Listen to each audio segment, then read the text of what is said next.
Alright guys, welcome back to Formula 1 news. It's the front row that we were hoping for here in Montreal. George Russell and Max Verstappen, after everything that's happened over the last couple of years at this point, and certainly last time out in Spain, sharing the front row going into turn 1 tomorrow. Dramatic qualifying session. Charles Leclerc and Lando Norris both showing so much promise, but collapsing it for different reasons, compromising their championship hopes. Certainly that is true for Lando Norris. Another disastrous day in the final qualifying session, which has raised serious questions on, again, his world championship prospects against Oscar Piastri. Drama from start to finish. Very much intrigued to your thoughts in the comments. Hit the like button if you enjoy. Subscribe if you're new as always. I greatly appreciate it. No doubt this sets up a fascinating race for tomorrow's Grand Prix. And let's get straight into the action. Starting here, Canal Plus today did an article that suggested Donald Trump was going to drive an F1 car. Now, I'm not really sure where this came from, because apparently it was going to be in Austin. And the first thing that people will say is, well, hang on a second, how's he meant to fit in the thing? And I mean, this was never going to happen. I don't really know why this came out from an actual respectable publication, because everyone was tweeting about it. And I was reading it like while we were at the track, thinking like, there's no way this is real.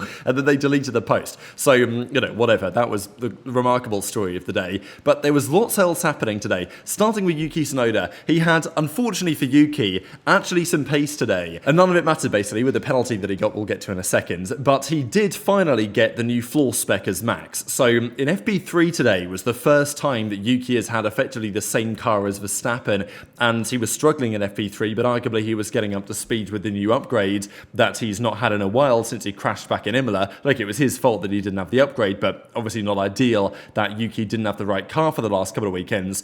And the session was problematic with the brake issues that they were suffering from as well. So it was a difficult quali for Yuki. Unfortunately for Yuki, it got even worse before it even began. So Piastri had a solid day. Again, it's a classic Piastri. Nothing spectacular in qualifying, but good enough to put himself right in the mix. And as I said multiple times, if he does win the championship, as he is certainly favoured to, days like today will be the reason why Piastri is the world champion, if he is. And he hit the wall of champions right today. And one of the only mistakes that he's really made caused damage, damage to his car, obviously punctured the rear right tyre, and he was crawling around the track. The red flag comes out, and Yuki elects to overtake Piastri's car was basically crippled, but the stewards said that, well, Yuki didn't need to overtake, and therefore he's getting a penalty. Now, they are being very harsh on this. This whole, penalty for overtaking under a red flag. Bearman, it happened to him back in Monaco, you guys might remember.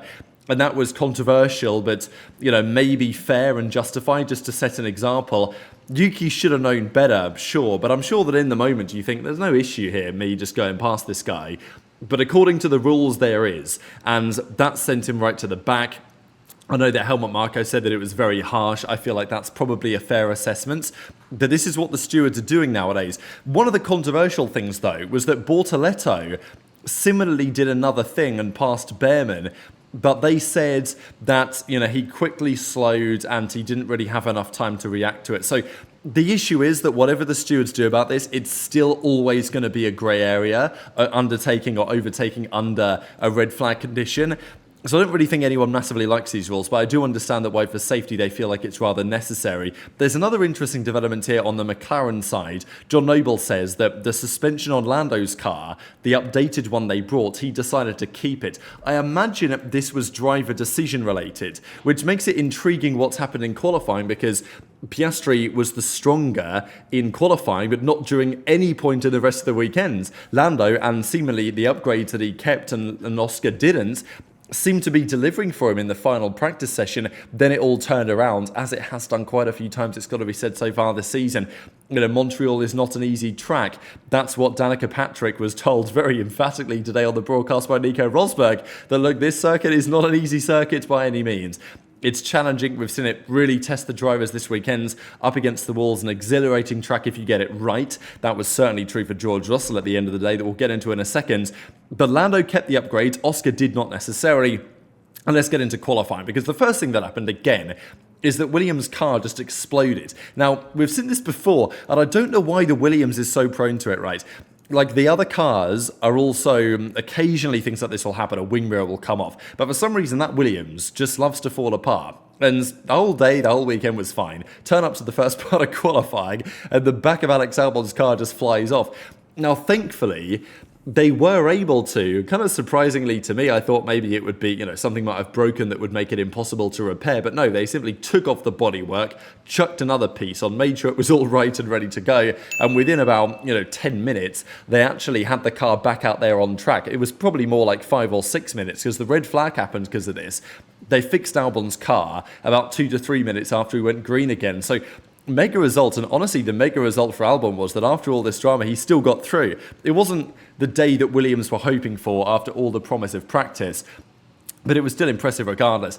Unfortunately for Sainz, he got impeded here by Isaac Hadjar. This was coming down to turn 6 and 7. We were sitting today, and we honestly saw lots of action there today. It was a really great corner to see how the guys, how much curb they'd taken at turn 6, how they position the car for the exit of turn 7. And turn 7 is such a tricky exit, right? Because you're trying to get the power down. The amount of cars that were like squirrely through the exit, and you can see how much speed they take away. We'll talk about Charles Leclerc in a second and what happened at turn 7 there, because that was by far the, let's say the most out of shape anyone that got there all day, and it was on the crucial lap in Q3.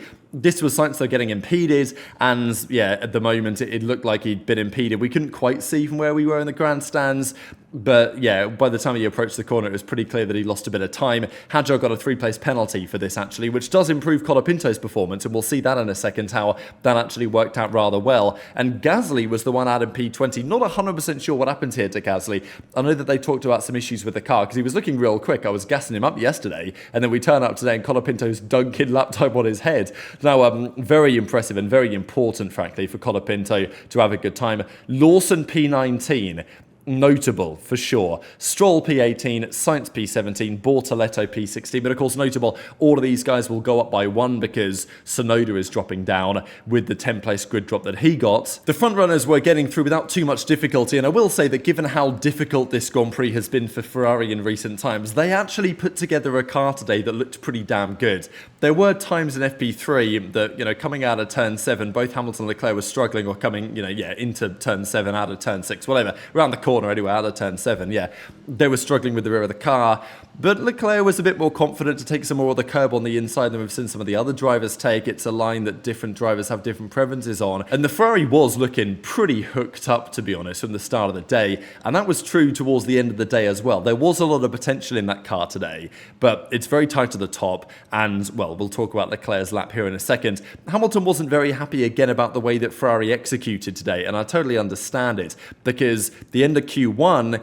he was pretty confident Hamilton they were going to be through. He was doing another lap on the softer tyres, which, let's be real, are only good for 1 lap really anyway. And Hamilton was like, yeah, okay, we wasted the tyres. Not really ideal. But of course, the medium was a very viable option today. And Hamilton, even after the session, says, I'm not sure why we didn't consider it, which probably tells you all you need to know about Ferrari.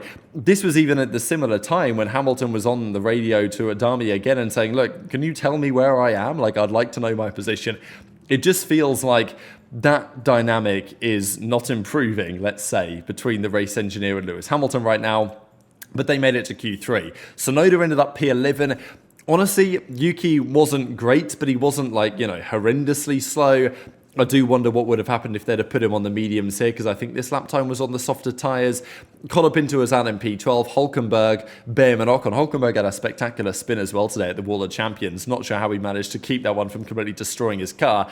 And speaking of one of the Saubers, here we go. But it was Russell at the end of Q2 that put it on top on the mediums. So it became very clear that, the medium is the way to go. Tsunoda was on the soft tyre. Had he been on the mediums, who knows whether he would have actually made it through. At the end of the day, it wouldn't have mattered because, where would Yuki have finished best? P8 or something? He'd have still been P18. So maybe it doesn't massively matter after the unfortunate penalty. But the gaps at the top were so tight.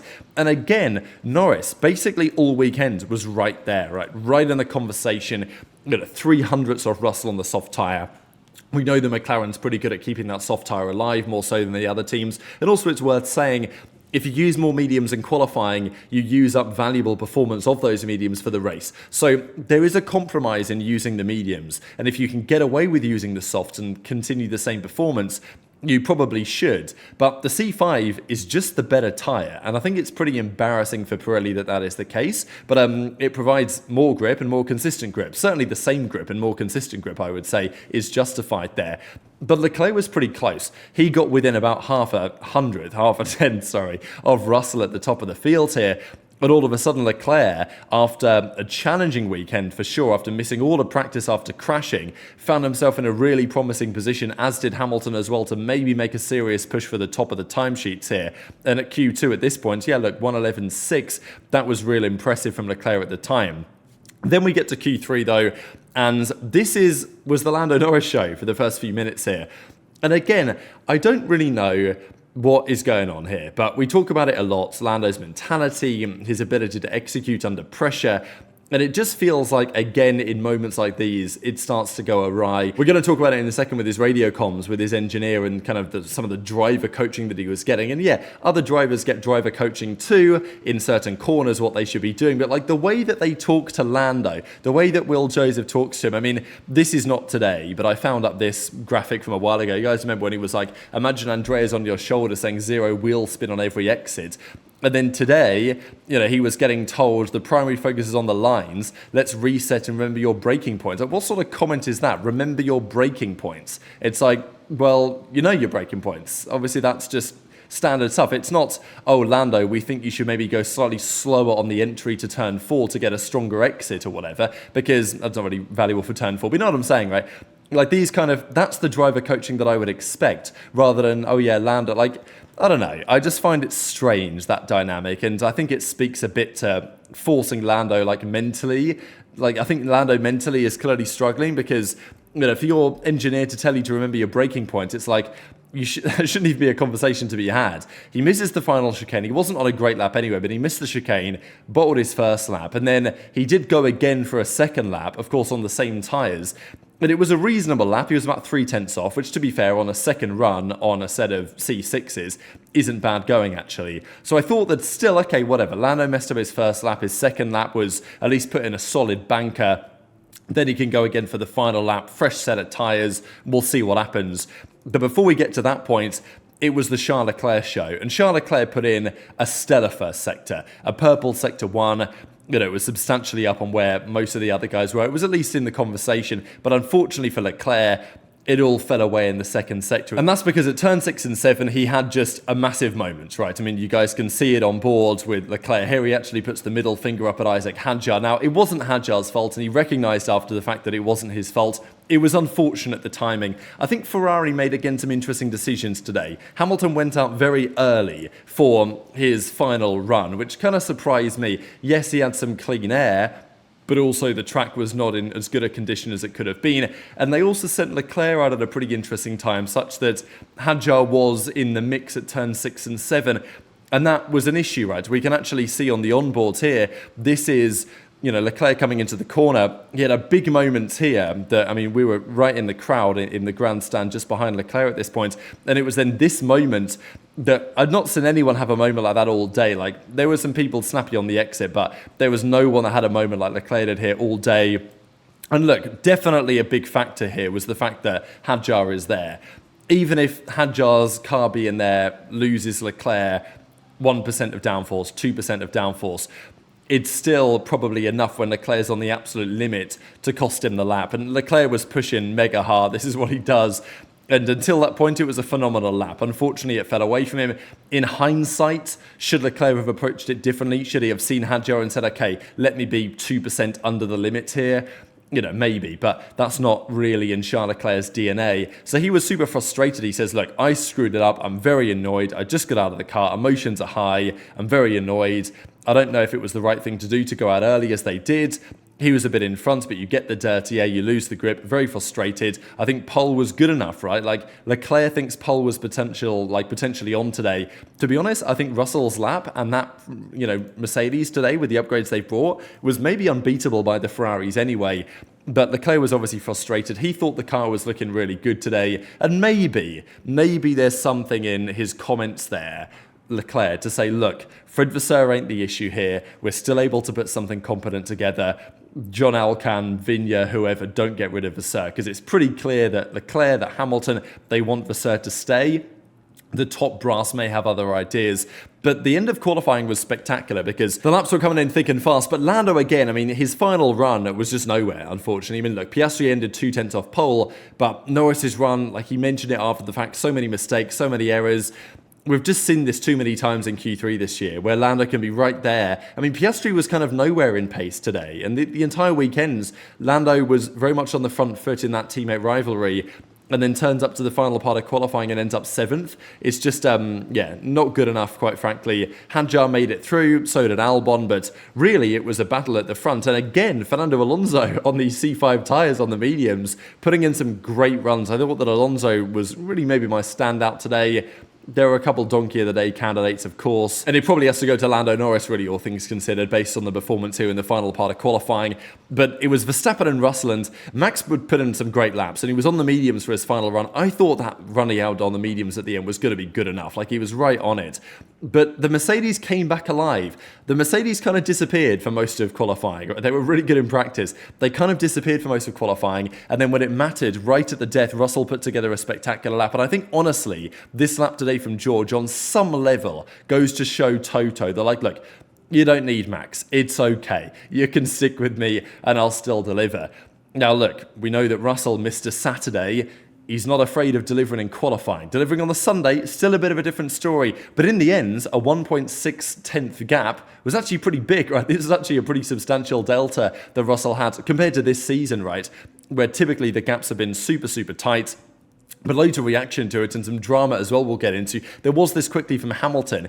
He says, this car, it's like someone that can't dance, somebody that has no rhythm, trying to get someone that doesn't have rhythm to have rhythm. It's very, very difficult. That's how it feels with this car. Goes on to say that the car, was the car feeling better? Not really. I think we did the best that we could, but the car just won't go much faster. That is just the way that it is. The other guys had the medium, which is not sure why we didn't consider it. We were told that the softs were the better tyre, so that's what we went with. So again, Hamilton is definitely making a bit of a statement here against the way that his own team is running things. He's saying, look, we were told, as in the drivers, that the C6 was the best, so that's what we're going to use. Whereas it was actually clear that, no, the C5 was the better tyre. P1 and P2 were both on the C5.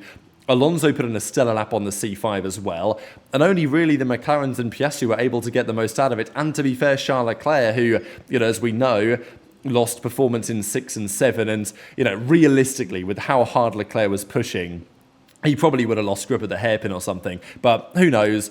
Max talks about it and says that, using the mediums wasn't maybe ideal because it means they're scrubbed and they've got some life out of them for the Grand Prix, but it's a risk that's certainly worth taking. It off the line, that's maybe going to be the deciding factor. But lots of reaction, certainly from the George Russell, Max Verstappen side, because this was the front row last year. Last year was a dramatic Grand Prix as well, but in difficult, rainy conditions, treacherous conditions at times. It was Max, the cream rose to the top, and Russell and Norris, their challenges for last year's race win eventually collapsed. This year, it's probably not going to be Lando charging for the race win, but George certainly will be. There is a lot of questioning, though, about the fact that Max is on the verge of a race ban.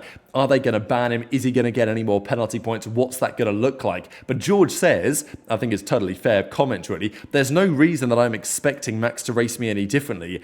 He's still Max Verstappen. He's not going to give me any more room. In fact, maybe it's the opposite. He's going to try and prove a point. So, look, I think that George understands the type of fella that Max Verstappen is. But actually, Max was really annoyed about the fact that, again, this topic was brought up, really, around the penalty points that he's potentially on the verge of a race ban. He says, it's really pissing me off, this. It's such a waste of time. It's childish, really annoying. So, not at all happy. I think he went on to say, I don't need to hear it again. You're speaking about it on Thursday, and then you're speaking about it today. So, he's not happy, Max, that every single question they ask him is like, oh, you're going to get another penalty point, you're going to get a race ban, what do you think about it? So Max pretty furious at that, but I don't think he's going to be too furious about the actual outcome today, because he can certainly fight from P2, and we've seen what's happened before when he's against Russell in turn 1. So it's going to be very interesting. At the end of the day, the Lando Norris debate is the big one, because on a weekend where arguably he needed to kick on, I'm still sure that he's going to score solid points tomorrow, but I think the battle at the front is potentially going to be very, very dramatic, and I certainly hope that it is. And if it is, then Piastri could be in prime position to capitalise, who knows? And Lando will not be in prime position to capitalise, starting from down in P7. The final piece, though, of this Russell-Verstappen drama going into tomorrow is the following comment, where Russell was asked, look, what are you going to do against Max, right? Max has got good top speed. How aggressive are you going to be against Max? Like, are you going to push him around a bit? What's that going to look like? And Russell says, I've got a few more points on my license to play with. And, Stephanie says in the reply, it's a good comment. I think that Russell really knows what he's doing. When it comes to fighting Max, he knows what he's doing.